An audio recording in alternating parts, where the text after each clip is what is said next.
Okay, तो आपके पास exam दिया हुआ है, एग्जाम्पल मतलब अगला क्वेश्चन दिया है आपके पास में, किस तत्व का इलेक्ट्रॉनिक विन्यास, आपके पास नियॉन दिया है और 3s2 3p3 है। ठीक है, अब p3 है। ठीक है, या तो आप यहाँ से देख लो, है ना। अब नियॉन दिया है पहले नंबर, पहले देखो 3s2 दिया है, 3s2 मतलब यहाँ पे एस ग्रुप तो आपके पास छोड़ दो आप। अब आपके पास यहाँ पे है 3p3, है ना। अगर नॉर्मल आप देखो तो नियोन है, तो नियोन का पहले नंबर आपको पता होना चाहिए कि नियोन जो है ना, नियोन का एटॉमिक मास कितना है। ठीक है, उसके बाद आप आगे जाओगे तो आपको पता है हीलियम, फिर क्या आता है, नियोन आता है, फिर क्या आता है आपके पास में, आर्गन आता है। तो आपको पता है जो हीलियम है ना, हीलियम कितना है आपके पास में, हीलियम आपको 2 पता होगा। ठीक है, हीलियम का है परमाणु क्रमांक 2 है। एनी नियोन कितना है परमाणु क्रमांक, ठीक है, तो 2 में हम कितने जोड़ते हैं, 8 जोड़ते हैं। तो आपके पास में जब 2 में आप 8 जोड़ोगे तो आपके पास में कितना आ जाएगा, 10। तो आप हीलियम का कितना बोलोगे, 10। फिर आप 8 जोड़ोगे तो इसका कितना आ जाएगा, 18। हालांकि इसकी ज़रूरत तो हमें है नहीं, अभी हमें बात करनी है नियॉन की। तो नियॉन का कितना होगा हमारे पास में, 10 हुआ। ठीक है, तो 10 ये साइड में रखो, 2 ये रहा, 3 ये रहा, तो 3 2 कितने हो गए आपके पास में, 5 हो गए। तो 10 और 5 कितने हो गए आपके पास, 15 हो गए। ठीक है, तो 15 कितना होता है एटॉमिक नंबर, तो आप बोलना जो फास्फोरस होता है, फास्फोरस कितना होता है, 15 होता है। ठीक है, या तो आप यहाँ से याद रखो कि इसका आंसर क्या आना चाहिए, फास्फोरस आना चाहिए।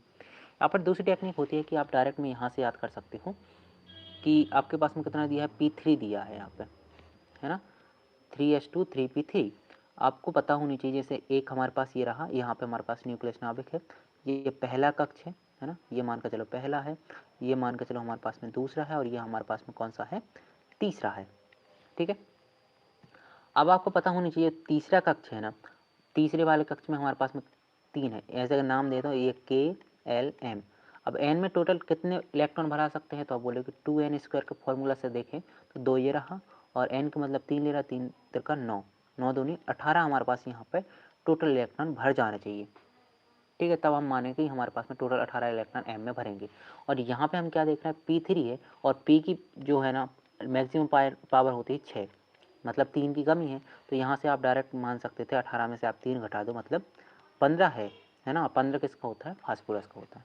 ठीक है, आप कहीं से भी कर सकते हो जैसी आपको सहूलियत लगे। ओके, किस यौगिक में हाइड्रोजन बॉन्डिंग इंटरमॉलिक्यूलर होती है। ठीक है, किस यौगिक में हाइड्रोजन बॉन्डिंग इंटरमॉलिक्यूलर देखने को हमें मिलती है। NH3 है, CH4 है, C2H6 है, BF3 है। ठीक है,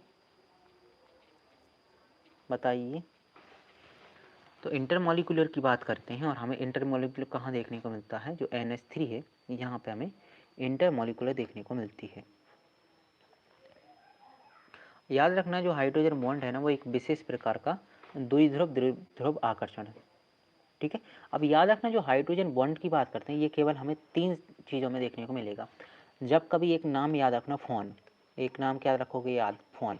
चाहे आप हाइड्रोजन को देखो फ्लोरीन के साथ जुड़ा हो सकता है, हाइड्रोजन हमारे पास में ऑक्सीजन के साथ जुड़ा हो सकता है, और हाइड्रोजन नाइट्रोजन के साथ। जब कभी आप देखो हाइड्रोजन, फ्लोरीन, ऑक्सीजन और नाइट्रोजन, इन तीनों से अगर कभी बॉन्ड बना रहा है तो इस प्रकार के बॉन्ड को क्या बोलते हैं, हम हाइड्रोजन बॉन्ड बोलेंगे। ठीक है, तो यहाँ पे आप बोलोगे जो CH4 है ना, यहाँ पर हाइड्रोजन जुड़ा है, लेकिन यहाँ पे हम हाइड्रोजन बॉन्डिंग नहीं बोलेंगे। हाइड्रोजन बॉन्डिंग केवल हम 3 से ही बोलेंगे। ठीक है, फ्लोरीन, ऑक्सीजन और नाइट्रोजन, इन 3 से अगर हाइड्रोजन बॉन्ड बनाता है इसे हम बोलते हैं हाइड्रोजन बॉन्डिंग। ठीक है, तो ये नाम अकेले याद रखना, फोन। ठीक है, हाइड्रोजन फोन मतलब हाइड्रोजन, फ्लोरीन, ऑक्सीजन और नाइट्रोजन से ही जो बॉन्ड बनाता है उसे हम हाइड्रोजन बॉन्ड के नाम से जानते हैं। हैबर प्रक्रिया में उत्प्रेरक के रूप में क्या प्रयुक्त होता है। ठीक है, जो हैबर मेथड होती है उसमें हम उत्प्रेरक के रूप में किसका उपयोग करते हैं। ठीक है, जो हैबर विधि होती है उसमें कैटलिस्ट रूप में हम किसका उपयोग करते हैं, जो आयरन होता है इसका उपयोग करते हैं। ठीक है, तो हैबर विधि में हम कैटलिस्ट के रूप में किसका उपयोग करते हैं, आयरन का। ठीक है, अगला क्वेश्चन अगर हम देखें हमारे पास है pH3 वाले विलयन में H+ आयन की सांद्रता क्या होगी। तो डायरेक्ट pH3 दिया है, तो इसका आप बोल सकते हो ओके ओके ओके, PH3 मतलब आप यहाँ से ये इसका सही आंसर दे सकते हो।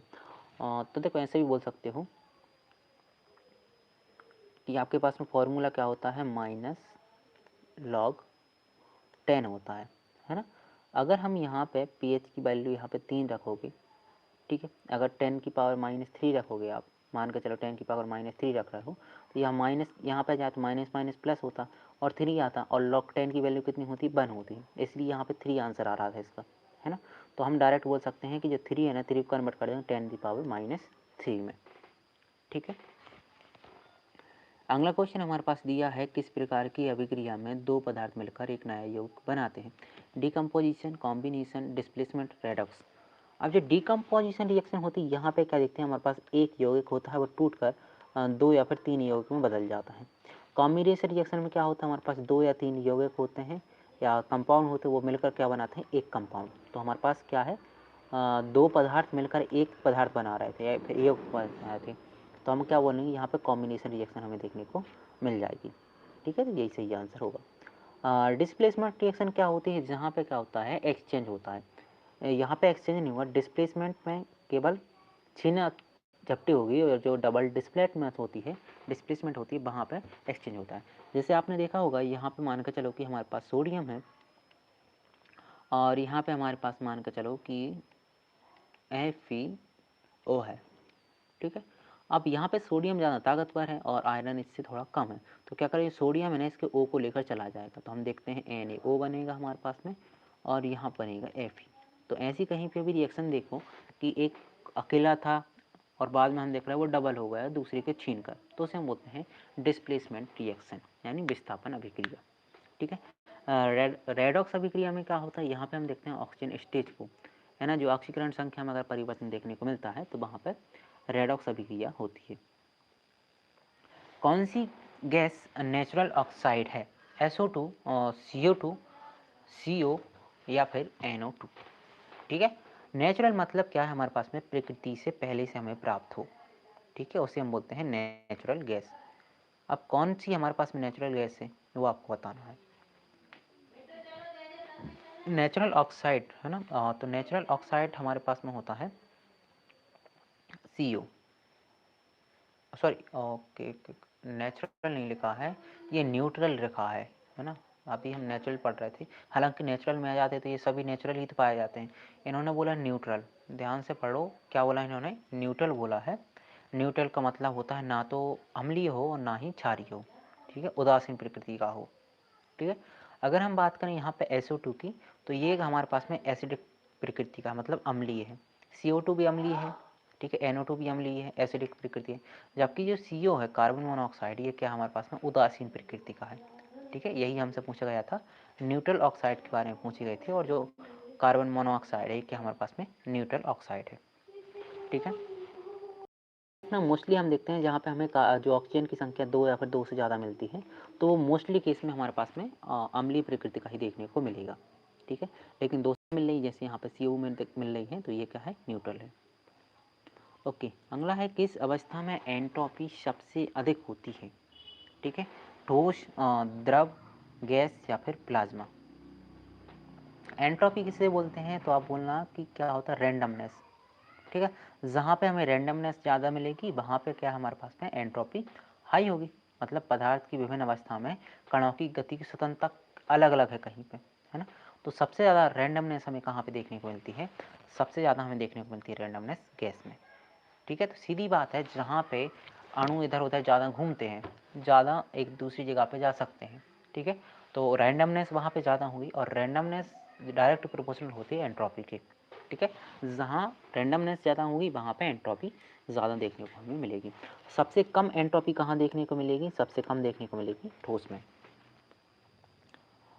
रदरफोर्ड के अनुसार परमाणु का अधिकांश भाग इलेक्ट्रॉन से भरा होता है, रिक्त स्थान होता है, न्यूट्रॉन से भरा होता है, या फिर समरूप द्रव्यमान होता है।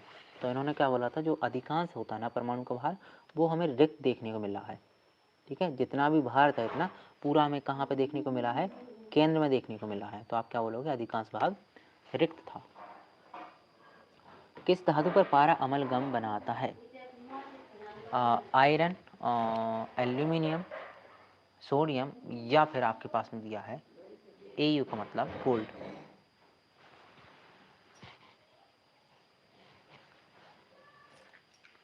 क्या पूछा हमसे, किस धातु पर पारा अमलगम बना सकता है। ठीक है, तो पारा अमलगम किससे बनाएगा, आयरन से बना सकता है पारा अमलगम। ठीक है, तो आपने देखा होगा सुनार वगैरह होता है वो, जैसे आयरन वगैरह खराब जो है ना, उनको अमलगम के द्वारा सोने से बाहर निकाल सकता है अमलगम बनाकर। एक एक मिनट एक मिनट एक मिनट, अमलगम बनाता है नहीं होगा, यहाँ पे अमलगम नहीं बनाना होना चाहिए था। अमलगम किससे नहीं बनाता, क्योंकि यहाँ पे देखते हैं हम सोने को हम देखते हैं अमलगम में देख सकते हैं, सोडियम भी अमलगम बना सकता है और एल्यूमिनियम भी, केवल जो आयरन होता है वो अमलगम नहीं बनाता। तो शायद क्वेश्चन हमसे गलत पूछा गया है, यहाँ पे नहीं पूछना चाहिए, क्योंकि जो आयरन होता है वो अमलगम नहीं बनाता, इसको हम एक्सट्रैक्ट कर सकते हैं वहाँ से। KClO3 का अपघटन किस गैस के निर्माण के लिए किया जाता है। KClO3 से किस गैस का निर्माण हम कर सकते हैं, आपको ये बताना है। ठीक है, यहाँ दो गैस तो आप डायरेक्ट निकाल सकते हो, कौन कौन सी निकाल सकते हो, एक आपके पास हाइड्रोजन तो इसमें दिया नहीं है, और एक नाइट्रोजन नहीं दिया है। ठीक है, ये दो तो आपके पास कैंसिल है। अब दूसरी बात यहाँ पे देखो आप, Cl है, क्या Cl यहाँ पे कहीं दिख रहा है, ऑक्सीजन दिख रहा है, इसमें भी है इसमें भी, K इसमें नहीं, लेकिन यहाँ पे कार्बन है और यहाँ पे क्लोरीन है, तो ये भी नहीं हो सकता कि उसमें चीज़ है नहीं तो वो कैसे बनेगी। तो हम क्या बोल सकते हैं, केवल हमारे पास यहाँ पे ऑक्सीजन दिख रहा है जो क्या है KCl के अपघटन से बन सकता है। ठीक है, तो KCl जो है ना, KClO3 है ना, इसको अगर अपघटन करेंगे तो KCl अलग हो जाएगा और जो ऑक्सीजन है वो अलग देखने को हमें मिलेगी। ठीक है, अगला क्वेश्चन हमारे पास दिया है, कौन सा यौगिक एरोमेटिक है। ठीक है, C6H12 है, C6H6 है, C2H6 है, C3H8 है। तो एरोमेटिक के लिए याद रखना हमारे पास एक फॉर्मूला होता है 4n+2। ठीक है, n का मतलब होता है 1 2 3 0, कुछ भी हो सकता है। जैसे मान के चलो n की वैल्यू हम 1 रखते हैं, ठीक है, तो यहाँ पे 4 एकम 4 और 2 6। ठीक है, ओके, अगर हम n की वैल्यू 2 रखते हैं, 4 दूनी 8 और 2 10, n की वैल्यू इतनी रखते हैं, 4 3 12 और 2 14। तो आप देखोगे एरोमेटिक यौगिक, जैसे आपने एक नॉर्मल पढ़ा होगा बेंजीन के बारे में। ठीक है, बेंजीन पढ़ा है कि नहीं पढ़ा है आपने, ओके, क्या होता है बेंजीन का फॉर्मूला C6H6 होता है। तो हमें क्या देखना है, हमें देखना है जो अल्फा हाइड्रोजन है ना, सॉरी अल्फा हाइड्रोजन है, यहाँ पे पाई बॉन्ड देखना है हमको, पाई बॉन्ड या फिर अल्फा हाइड्रोजन, उनकी संख्या कितनी होनी चाहिए, यहाँ पे 6 होनी चाहिए, 10 होनी चाहिए, 14 होनी चाहिए। ठीक है, जैसे अगर हम यहाँ पे देखें,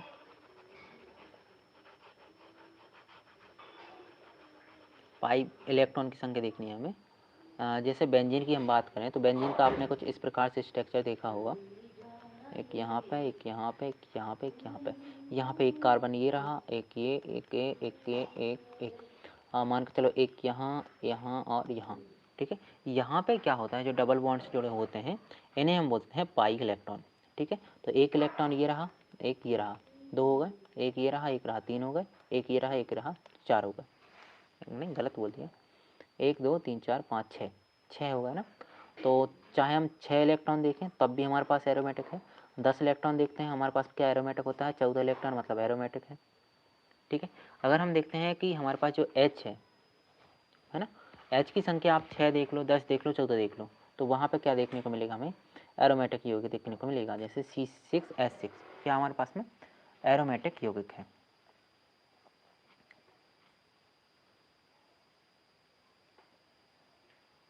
ओके, तो फॉर्मूला क्या लगाना है आपको, 4n+2 का लगाना है।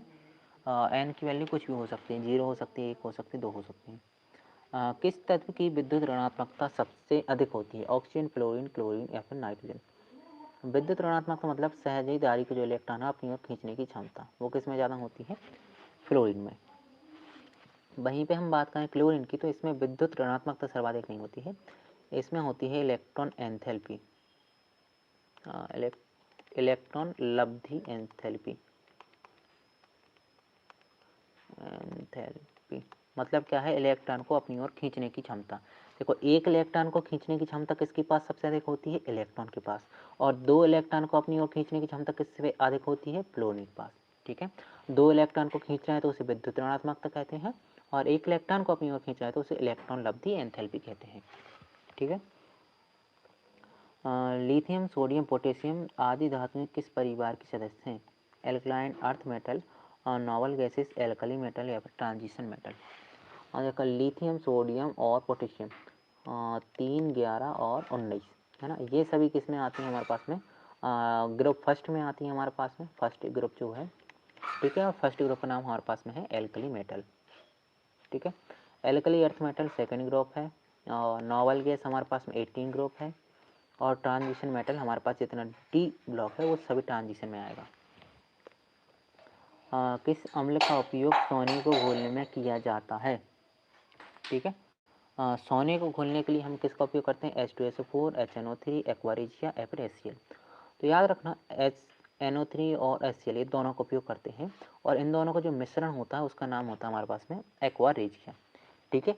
एक्वा रेजिया मिलता किससे है, मतलब बनता किससे, तो आप बोलना HCl की 3 अमाउंट में लेंगे, और HNO3 है ना, इसको हम लेंगे 1% के रूप में, है ना। तो 3:1 के रूप में हम इसको लेते हैं HCl और HNO3 को। तो हमारे पास क्या बनता है, एक्वा रेजिया बनता है, ठीक है।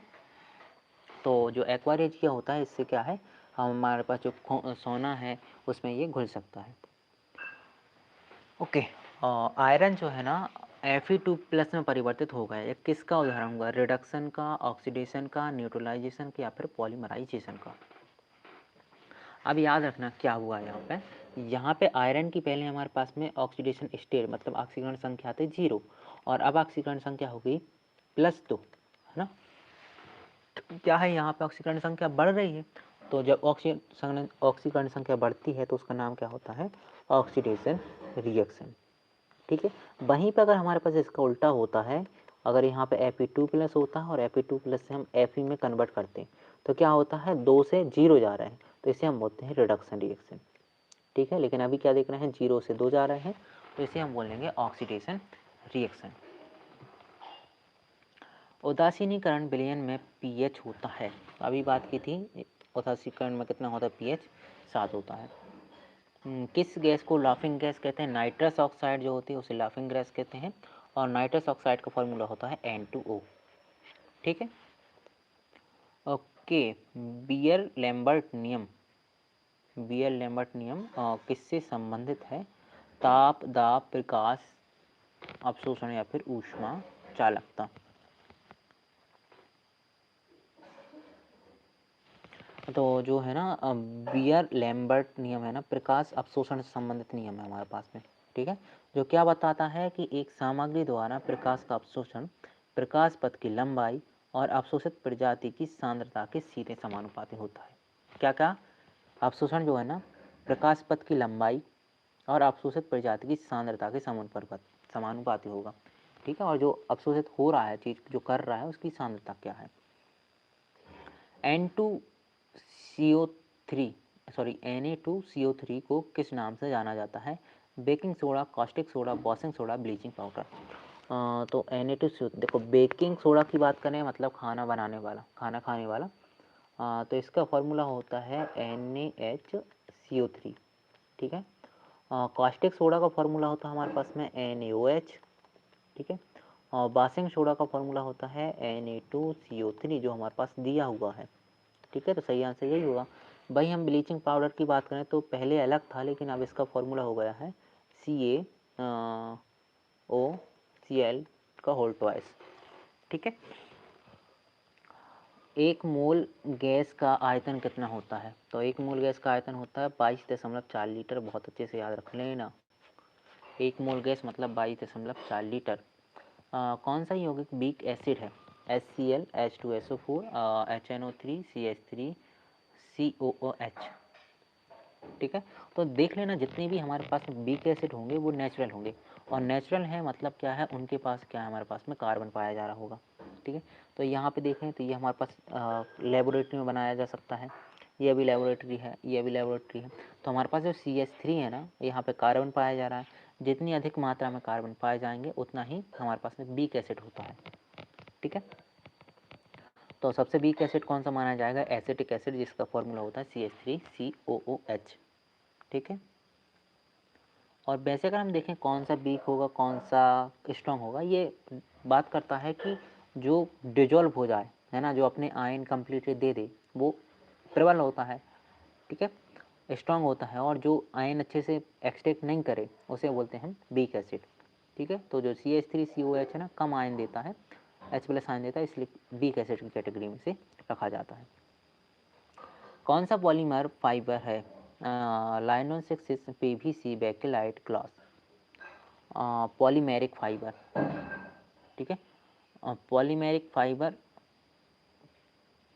क्या है हमारे पास में? लाइलॉन 6। जो पॉलीमेरिक फाइबर होते हैं, जो ऐसे फाइबर हम पॉलीमर बोल सकते हैं, यह क्या होते हैं? हेक्सामेथिलीन डायमाइन, या फिर हम बोल सकते हैं एडिपिक एसिड के संघनन से बनते हैं। ठीक है,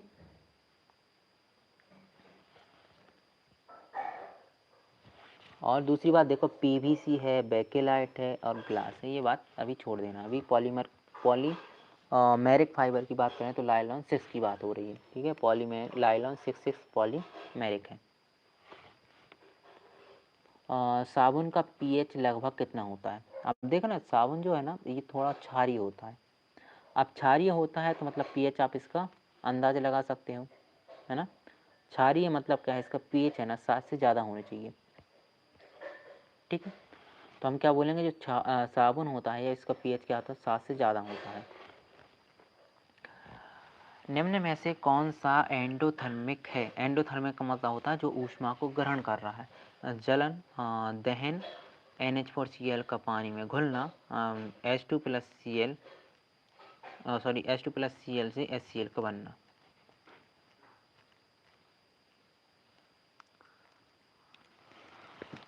देखो, जलन कहीं पे हो रही मतलब वहाँ पे कुछ ना कुछ रिलीज हो रहा होगा। दहन में भी हम क्या करते हैं? रिलीज करते हैं ऊष्मा को। जब H और Cl मिलते हैं तो ये भी क्या करते हैं? ऊष्मा को रिलीज करते हैं। तो जो एक हमारे पास बचा है NH4Cl, इसको अगर हमें पानी में घोलना है तो ऊष्मा देनी पड़ती है। ठीक है, अमोनियम क्लोराइड को पानी में घोलने पर ये विलयन को ठंडा कर देता है। ठीक है, ठंडा करने का मतलब क्या? बाहर से ऊष्मा ले रहा होगा। यही होगा हमारे पास में एंडोथर्मिक रिएक्शन। कौन सा फोटोक्रोमिक होता है? फोटोक्रोमिक मतलब जो फोटोग्राफी होती है वहाँ पे यूज करते हैं हम सिल्वर ब्रोमाइड का। ठीक है, AgBr का। कौन सी अभिक्रिया में इलेक्ट्रॉन ग्रहण होता है? ऑक्सीडेशन, रिडक्शन, न्यूट्रलाइजेशन या फिर हाइड्रोलाइसिस।